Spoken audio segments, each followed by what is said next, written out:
તારીખ 8/9/1992 ત્યાગ ધર્મ ઉપર પૂજ્યભાઈ શ્રી શશીભાઈનું ગ્વાલિયરમાં પ્રવચન. સળંગ પ્રવચન નંબર 28A.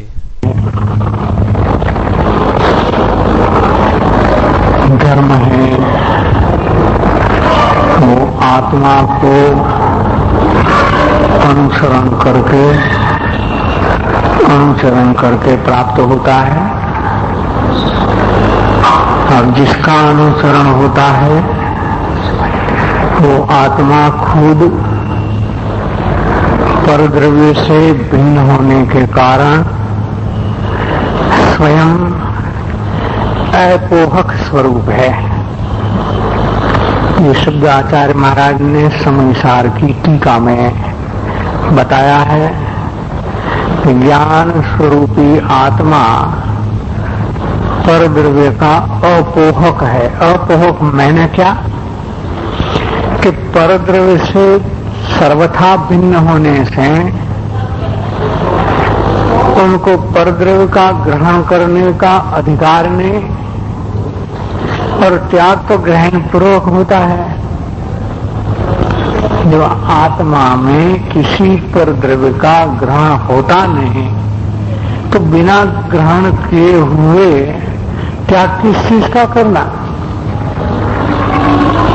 ये आत्मा के मूल स्वरूप को बताते हुए, समयसार स्वरूप आत्मा का मूल स्वरूप को बताते हुए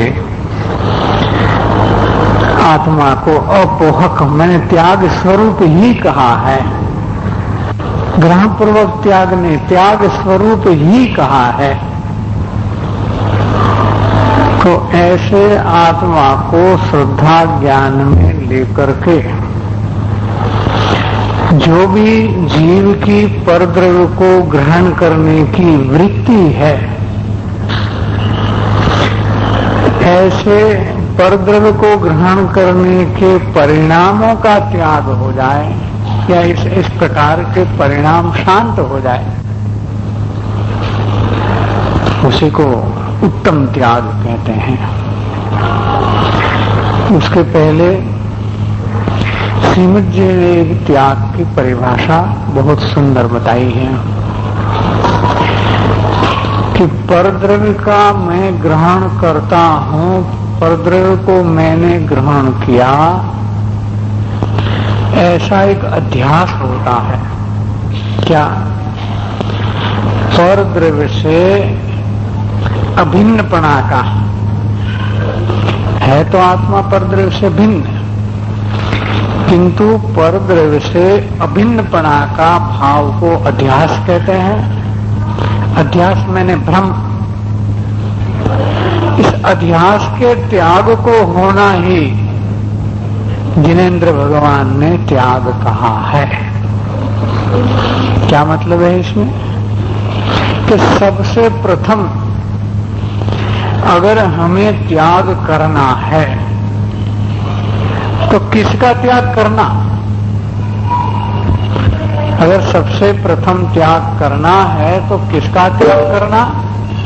कि अध्यास का त्याग कर देना, अध्यास को छोड़ देना। सबसे पहले धर्म के क्षेत्र में त्याग अध्यास का होना चाहिए। जब अध्यास छूट जाएगा तब परद्रव्य के ग्रहण करने वाले जो रागादि परिणाम है, जो राग होता है कि जिसमें मैं परद्रव्य को ग्रहण करूं, ऐसा जो राग होता है, ये राग का जोर टूट जाएगा, और जोर टूटने से वो कमजोर हो जाएंगे, निराधार हो जाएंगे, और आगे जाकर के वो शांत हो जाएंगे, समाप्त हो जाएंगे। इस त्याग का वर्णन करते हुए आचार्य महाराज पद्मनंदी 101 नंबर का श्लोक कहते हैं, पद्मनंदी पंचविष्टिका में है। व्याख्याया कृते श्रुतस्य यतये यद्यायते पुस्तकम स्थानम संयम साधनादिकमपि प्रीत्या सदाचारिणा सत्यागोपसादि निर्ममतया नो किंचनास्तेयते आकिंचन्यम इदम च संसति हो धर्म सताम सम्मतः। इसका अर्थ कहते हैं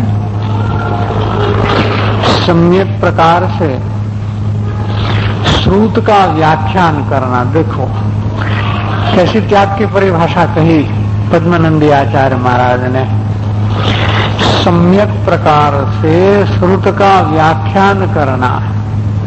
सम्यक प्रकार से माने अपने आत्मा के अभिमुख हो करके, उसी का नाम सम्यक प्रकार है। सम्यक शब्द संस्कृत भाषा में दिशा सूचक है। हमको हमारे सन्मुख होना वही सम्यकता है। तो आत्म सन्मुख होकर के श्रुत का व्याख्यान करना, दूसरों को सन्मुख होकर के, क्या हुआ इसमें से, दूसरे को सन्मुख होकर के श्रुत का व्याख्यान नहीं करना। क्या अपनी आत्मा को सन्मुख होकर के श्रुत का व्याख्यान करना।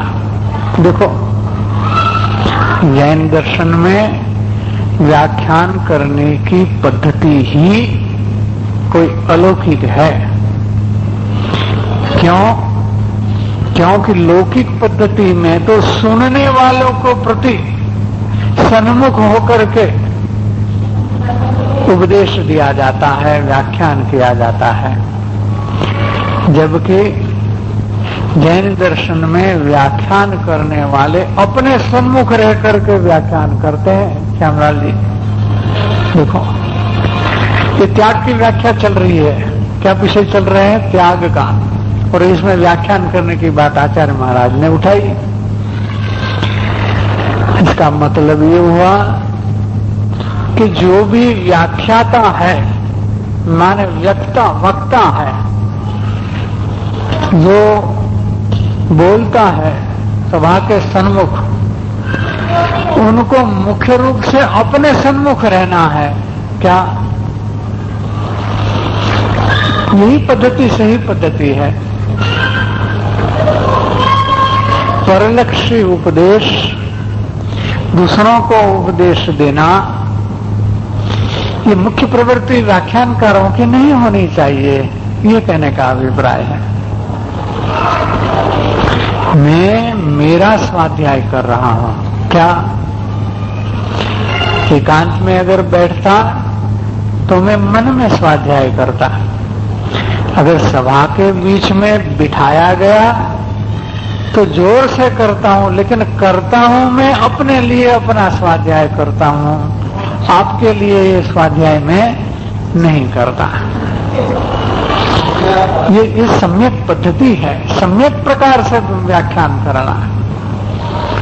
क्योंकि दूसरे किसी व्यक्ति विशेष को लक्ष्य में रख करके व्याख्यान करना वो व्याख्यान नहीं है, लेकिन मन में किसी आदमी को, किसी व्यक्ति को रख करके वो बोलना, वो तो टिप्पणी है, व्याख्यान नहीं है, वो टिप्पणी है। वो ये व्याख्यान की सही पद्धति नहीं है। इसलिए ये जिनागम में ऐसे सिद्धांत है कि जिससे स्वाध्याय करने से, आत्मोन्मुखी स्वाध्याय करने से अपना हित होता है, अपना कल्याण होता है। और अगर ये पद्धति नहीं रही तो दूसरों को उपदेश देने की मुख्यता में दूसरे को खिलाने को जाएगा, खुद रह जाएगा भूखा। व्यवहार में तो ये हो सकता है कि हम दूसरे को, हम नहीं खाएं, दूसरे को खिलाएं, लेकिन यहाँ पर ऐसा नहीं हो सकता।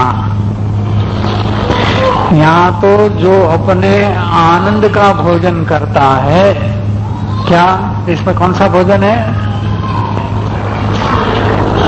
नित्य आनंद भोजी होते हैं, साधक जीव धर्मात्मा होते हैं, तो नित्यानंद भोजी।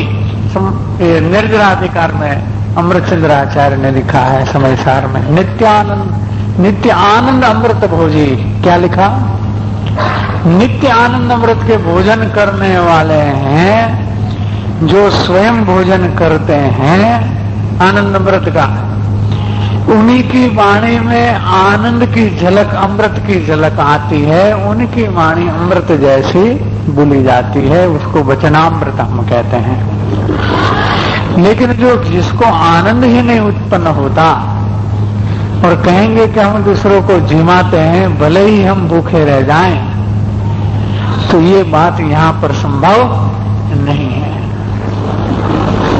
यही यहाँ पर पद्मानंदी आचार्य महाराज कह रहे हैं कि सम्यक प्रकार से श्रुत का व्याख्यान करना और मुनि इत्यादि, जो मुनि है, जो त्यागी है, जो विद्वान है, पंडित लोग हैं, उनको पुस्तक देना, शास्त्र का दान देना, उसको स्थान देना, उनके जो बाह्य धर्म के उपकरण हैं, पीछी कमंडल आदि संयम के जो साधन है, उसको देना, वही धर्मात्माओं का उत्तम त्याग धर्म है। किसका? धर्मात्माओं का। क्योंकि यहाँ त्याग का सिर्फ अधिकार नहीं चल रहा है, सिर्फ ज्ञान देने का प्रकरण नहीं चल रहा है, किंतु सम्यक दर्शन पूर्वक देना, इसको उत्तम त्याग कहते हैं। ये उत्तम त्याग का अधिकार चल रहा है, तो धर्मात्माओं को होता है और उसको उत्तम त्याग धर्म कहने में आता है। क्यों उसको उत्तम कहा? कि जिस चीज का वो दान देते हैं उस पर उनको ममत्व नहीं है और दान देते हैं। मिथ्या दृष्टि कैसे दान देगा? कि ये मेरी संपत्ति थी, मैंने दान में दे दी। क्या बोले?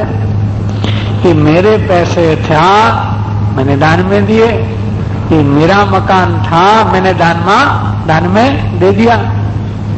तो दान में तो दिया, लेकिन मेरेपना का अधिकार रख लिया, मेरा दिया। ये बात त्याग को उत्तम त्याग रूप नहीं होने देती। त्याग तो किया अवश्य, त्याग नहीं किया सो बात नहीं, लेकिन उनको उत्तम त्याग नहीं कहते हैं हमारे आगम में। तो ऐसे त्याग अन्यमति भी करते हैं। जैनियों